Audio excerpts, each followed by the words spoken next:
Yo! Welcome back to Afro Wonders. So today I'm actually going to do an Afro review of Denmark. Copenhagen specifically because that's where I spent most of my time. Now if you don't remember what an Afro review is, it's where I rank different cities, regions, or countries based on what it's like to be black there among many other things like the food, the transportation, the cost to visit, a lot of other things. So today I did Denmark, and Denmark's actually it's a pretty random destination for me. It wasn't very high on my list when I moved to Europe, and there's still so many places in Europe that I wanted to travel to before there, but COVID and shit, you know. So I ended up choosing Denmark, and it did not disappoint. You know, before going there, it didn't ring any bells for me. Cheese Danishes, maybe. It's always up there in the quality of life rankings and the happiness indexes, but what does that really mean for somebody visiting? I don't know. But now I can see why it's so high up in these rankings now. So it did surprise me in that from a social aspect, Copenhagen has been my favorite trip, especially just like a weekend trip, solo trip. You know, I've traveled with people and had a lot of fun, but as far as solo trips, it's been my favorite. Had such a great time, and part of that has to do with my choice of lodging. I'll talk about that later, but I ended up being in very diverse circles, and that definitely added to the experience. So outside of that, you know, I looked into everything else, and being black there, I mean, I felt very comfortable in my skin the whole time. I felt very safe, and like I said, always in diverse circles, but I'm getting more into that later. So after factoring in all these things, you know, the food, the transportation, cost to visit, being black there, just the general culture, Copenhagen actually got 4.5 out of 5 Fros on the Fro rating scale, which is pretty damn good. Would you like to know how?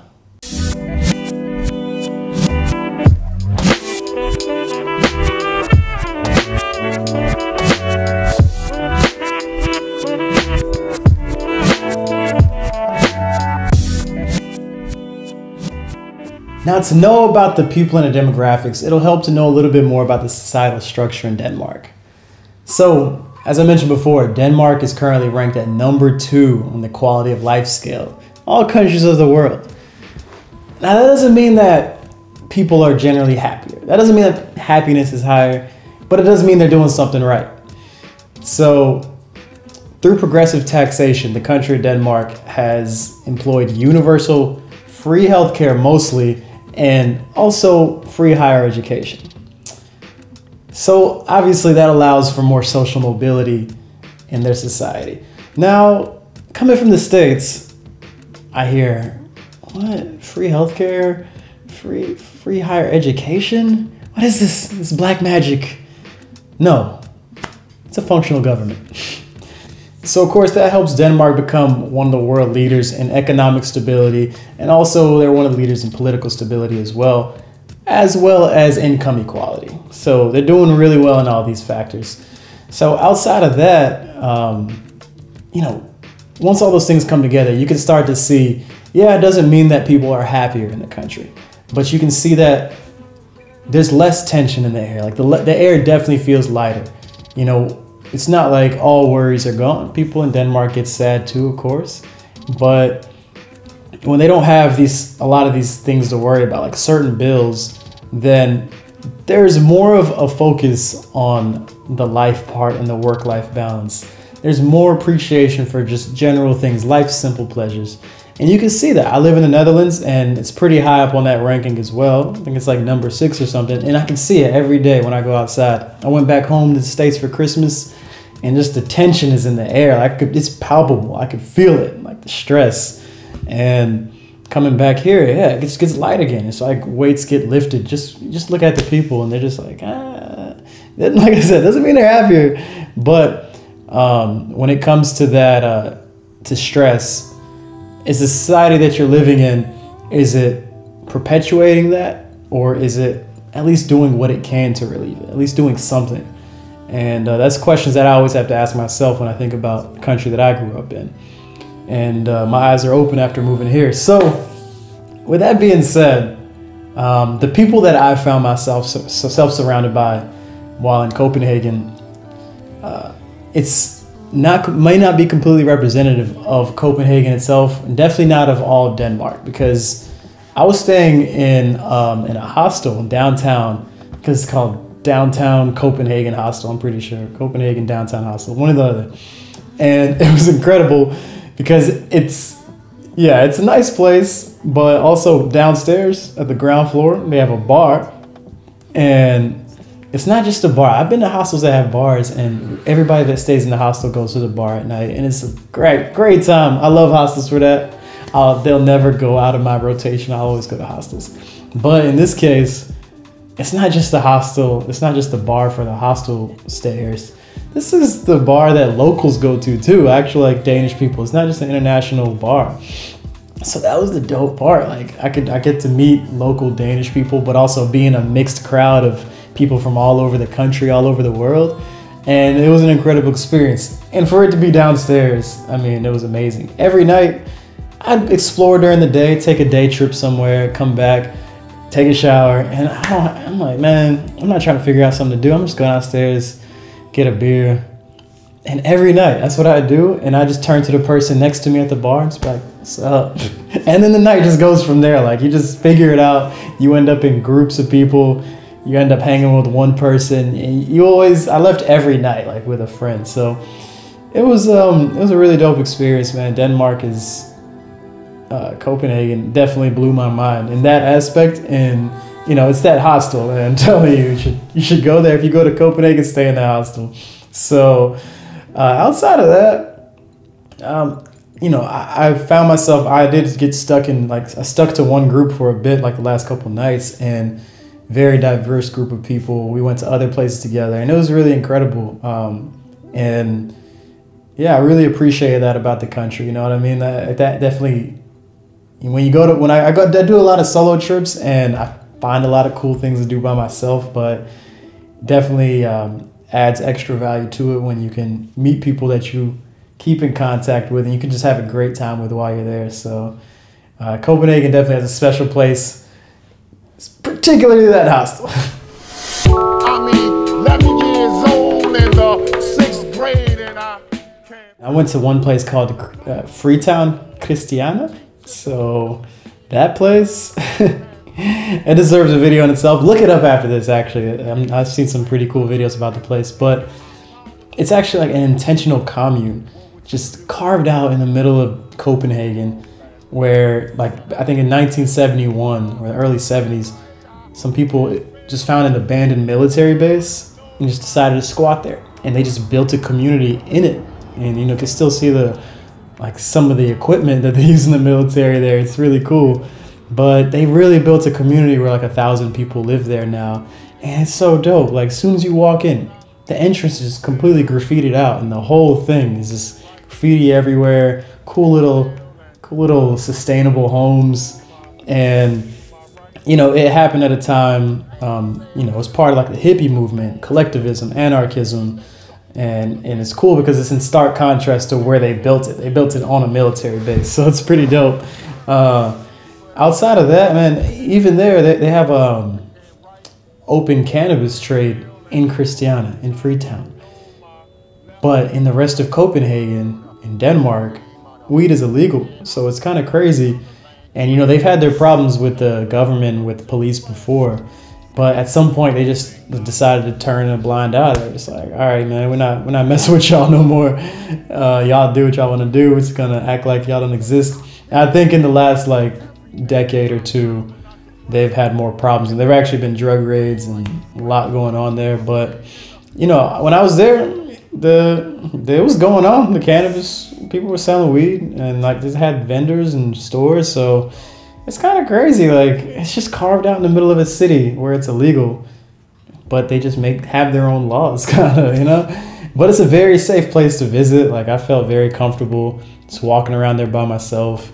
Everybody's just chill, just living their life. And, it really is just people residing there. So, if you do go, don't go there, trying to film everything, because you can't incriminate people as well. So I think that's one of their rules at certain places. Don't have your camera out, don't record stuff. Now, as far as being black in Denmark, I can say that I always felt completely comfortable in my skin. I never felt out of place. You know, I was on a solo trip, so I moved around by myself a lot through the city. And the city gives off a very hipster feel to it, which usually lends itself to being pretty accepting, pretty open-minded. And I felt that for sure. It reminded me of Amsterdam a lot, actually. And you don't get many stares out in Copenhagen. I mean, I don't remember getting any. No, nobody's staring at you because you look different or anything. It's definitely diverse enough and also open-minded enough, I feel like, at least the feel of it, that people aren't just staring at you because you're black for sure. So, but once I did leave, took a road trip to Mons Klint. It's these cliffs out on the coast of Denmark, and it's beautiful. Like, it really is. If you get a chance, you should go there. Get a car and go to Mons Klint. But you know, out there in the country, it's a little more countryside, right? That's where you get the stares. They're just like, all right, what's this guy doing out here? No, it's nothing malicious. Nobody's like thinking you're gonna do anything. I don't know what they're thinking, but yeah, I didn't feel anything malicious in the stares. It's just like whenever I go hiking somewhere, especially by myself, I get stares for sure. It's just like, huh, what do you know? It's this black guy hiking by himself. I get that back home, like in North Carolina, so I'm not surprised. I get it everywhere I go, so especially on the countryside. It's just less of us out there, especially when you're talking about hiking and being out in nature. So yeah, nothing crazy or surprising there, but that does happen.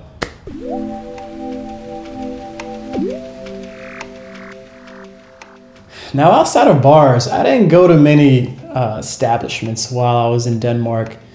I can say that in every establishment that I went to, anybody that I spoke to, everybody speaks great English.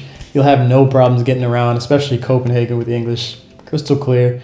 But outside of that, I did go to, I think, 2 restaurants during my time there. I think one was Halifax's burger joint. It hits. But outside of that, you know, as far as the service goes, it was very, you know, nothing extraordinary about it, nothing bad about it. In Europe gets shitty reputation, especially Western Europe, for having bad service because it's not completely tip-based, the waiter's income. So, like in the States, they work really hard because they want to get more tips, and that's the traditional way of getting paid. But here, tips isn't super common, or it's like you don't get super high tips all the time. So they don't work super hard for tips. So it's always pretty just normal, just decent service. Why not? So yeah, I can say that nothing great, nothing bad about that. That's all the kid can ask for. I did one establishment that I went to is called Tivoli Gardens, I believe. It's like an amusement park. I think it's the oldest amusement park in Europe, I think. A couple hundred years old. And that part's pretty cool. Like the structures that you'll see there, it's definitely made for kids, like most amusement parks. No huge roller coasters or anything. It's more kid oriented. But if you go on a cute date with a girl, you can make that pop. Or if you go with your family or kid, it's cool. I'm not sure if I would go as a solo person again. I definitely wouldn't. But you know, if you're a history buff, even if you're a solo traveler, it's worth swinging by there. But other than that, like I said, nothing noteworthy about the service or treatment there. And hey, I don't ask for much.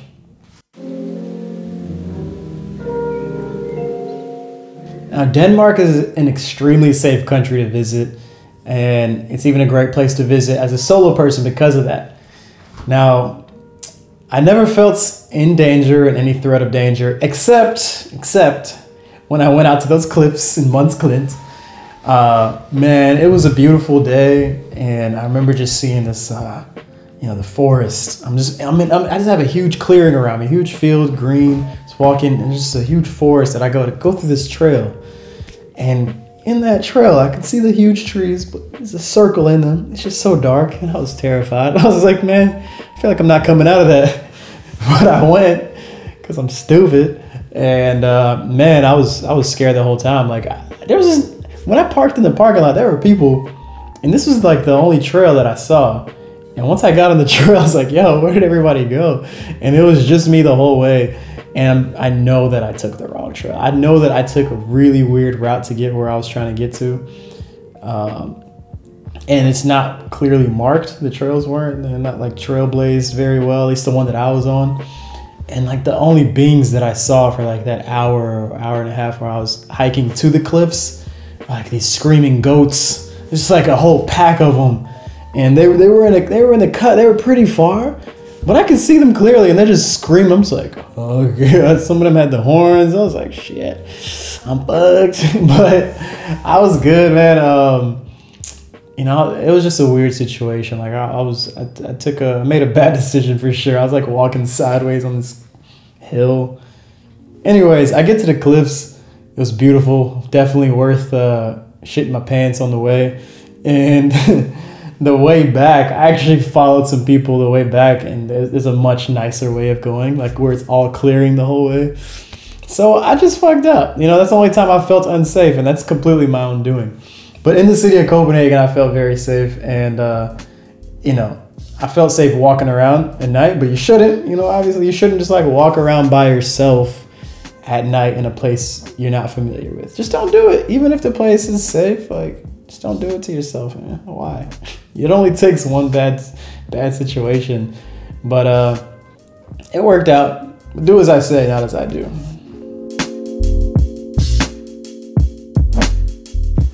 All right, now the cost to visit Denmark. Now this is the part that hurts my soul and my pockets quite a bit. So first thing to know is that they don't use the euro. They use the Danish krone. You might see it as DKK. And €1 or $1 is like 7 to 7.5 kronas. So all my major costs weren't so bad actually. Like I got a rental car while I was there, which if you're just staying in Copenhagen, skip that. But I wanted to take some day trips. So rental car, it was pretty cheap. It was like $30 a night, $30 a day. And I got an automatic, which is more expensive in Europe because they mostly use manuals. So I think I ended up spending $90 on a rental car for 3 days. And once I got there, I parked where I shouldn't have parked, and I ended up paying like $80 for a parking ticket, which costs about the same as the actual rental car for 3 days. That's fucked up. But outside of that, like the lodging, the hostel is like 60 euros a night or something, 60 euros.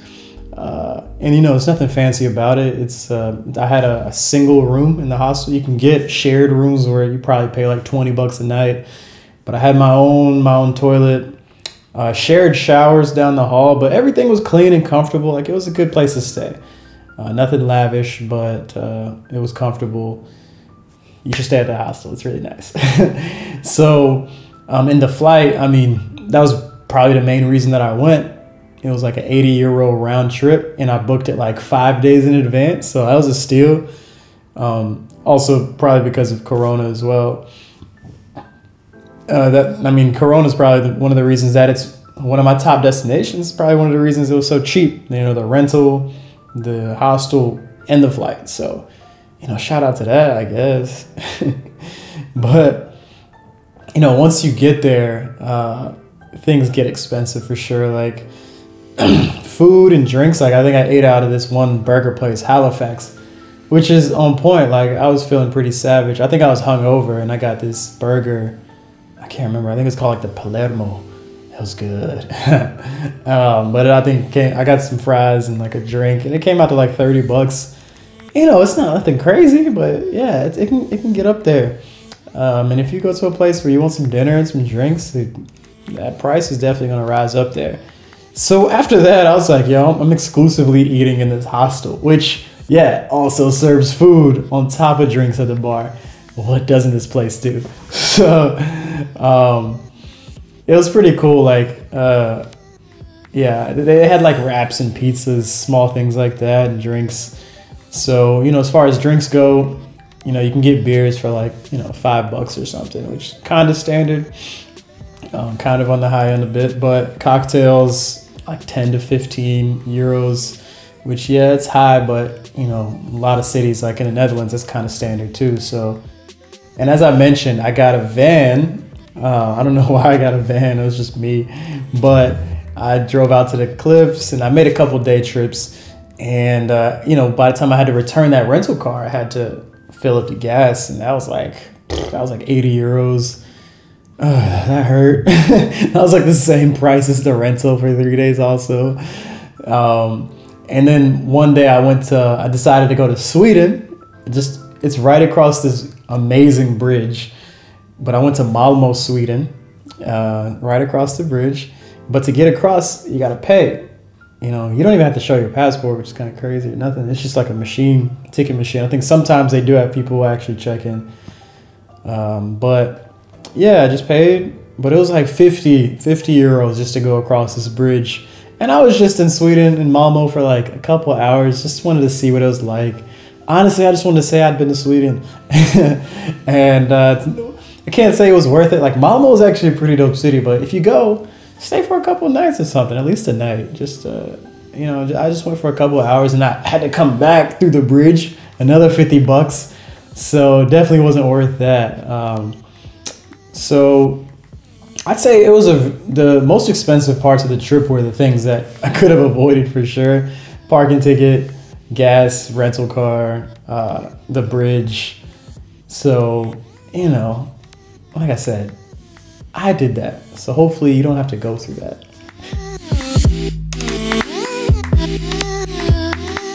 Now, I can't speak much to traditional Danish foods. Scratch that. I can't speak at all to it because I didn't have any. Now, what I learned in the last year and a half about myself is that food isn't a huge part of my travels. It just isn't. Like, in a way, I feel like it slows me down, which is partly a shame because you can figure out so much about a culture through the food, or you can experience it through the food in a way. And yet I can just take a couple granola bars and just be on the run for a weekend. So unless I'm like in Italy or India where I'm going to eat everything. But like I mentioned before, I went to this burger spot, Halifax. Whenever I go to a country, if I'm going to eat out, I like to ask the locals. Google is cool, but I usually ask a local like, yo, where would you recommend? And this dude pointed me at this burger joint, Halifax, and he didn't lie. It hit. So I would definitely recommend that place. I'll put the link below. But outside of that, I was eating at the hostel. Like I said, wraps and pizzas. Nothing great. Got the job done. I will say in Copenhagen for sure, it's an international city enough that you can find anything you're looking for. If you're looking for Chinese, you're looking for some pizza, you're looking for burgers. If you want some traditional Danish foods, whatever that may be, I think it's like meat and potatoes maybe, or like seafood. They have a lot of sea around there. But I wouldn't know. So, but whatever you're looking for, you can find it. So, you don't have to be worried about, I'm not going to like the food. You'll find stuff that you like, so it's cool. But yeah, be open to trying their traditional foods. Don't be like me. I guess that's kind of the undertone of this whole Afro review is just don't be like me.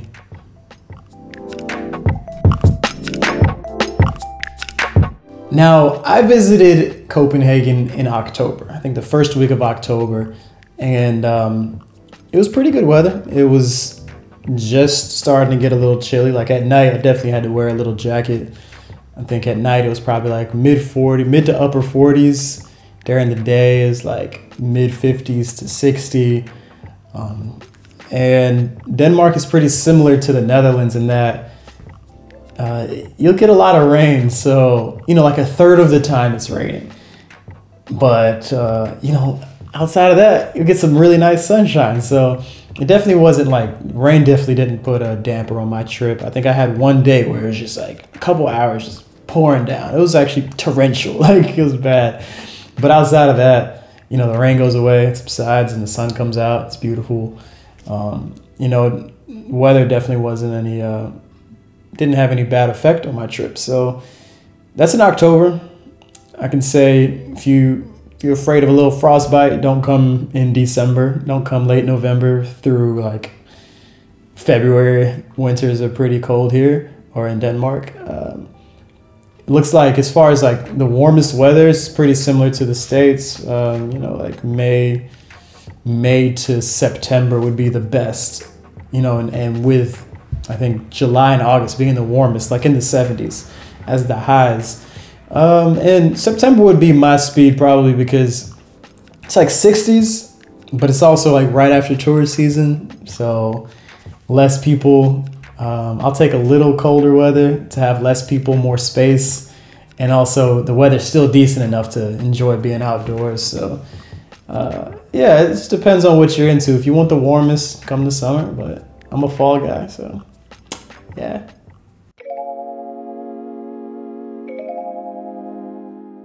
Now, I rented a car during my time in Denmark, and if you're only planning to be in Copenhagen, skip that shit. You don't need a car unless you plan on taking day trips, unless you plan on leaving the city. And their public transportation system is super effective, super efficient and reliable. They have a metro system that runs 24/7, trains that come all the time. They also have a bus system, and you know it's all very efficient and reliable. But what's cooler than all those things is the biking. So yeah, Copenhagen has a great biking infrastructure. Everybody has a bike there. It's pretty incredible. It's very similar. It's the closest thing I've seen to like the Netherlands. In Amsterdam, it actually reminds me a lot of Amsterdam, just the city in general, just like but with wider streets. And even the biking lanes, the biking lanes are very wide and separated from the main street, of course, unlike back home in the States. And it's very safe. And yeah, outside of that, I would say it's the closest thing I've seen to the Netherlands. It's always up there, like one of the top biking cities in the world, Copenhagen. But it's not better than Utrecht. Utrecht is #1. I ain't make this up. Look it up. Shout out to Utrecht. That's home, baby. So either way, whatever you choose to do, if you wanted to go, public transportation is always a good way to go about it, especially if you're going around at night. But if you're going to be staying in Copenhagen, I'd recommend renting a bike for sure. And I think you won't regret that.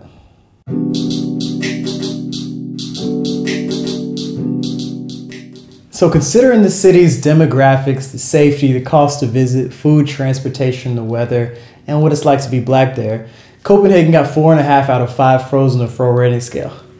Pretty damn good, right? Now you can see why. So during my time there, I had such an amazing time. I'd recommend anybody to visit Copenhagen. It's a great solo trip destination, but also with a group of people, especially if you're talking about that hostel. And yeah, speaking of that hostel, the people there that I met there definitely made my trip what it was. I mean, I could go back to Copenhagen, just stay in that hostel and not step foot out of there for 3 days, and I'd be good. So I definitely recommend visiting there. Going to Mons Klint was a great change of pace, and there are also other places around there if you wanted to take day trips that I would suggest. I can't remember, but there's this really cool like deer park. I really wanted to go. It's just this huge field of deers, like just wild deers are just running around. There's other like villages there. I can't remember the names. I'm like Drager. I can't remember the name, but yeah, I mean, being black, it's truly a unique experience wherever you go. I felt very comfortable in my skin there, and I can never say that it's the same for everybody, of course. This is my experience, and if you've been to Denmark, if you've been to Copenhagen, I'd love to hear what your experience was like. Definitely leave a comment below about that, because we're not all the same. We don't all get treated the same. We don't all think the same way or have the same experiences. So I just want to tell you about my experience, and I'd love to hear about yours, so drop it below. Other than that, I hope you enjoyed watching, and if you did, hit that thumbs up button, share with somebody, subscribe to the channel if you haven't already. And other than that, man, I'm gonna see y'all in the next one. All right, y'all. Peace.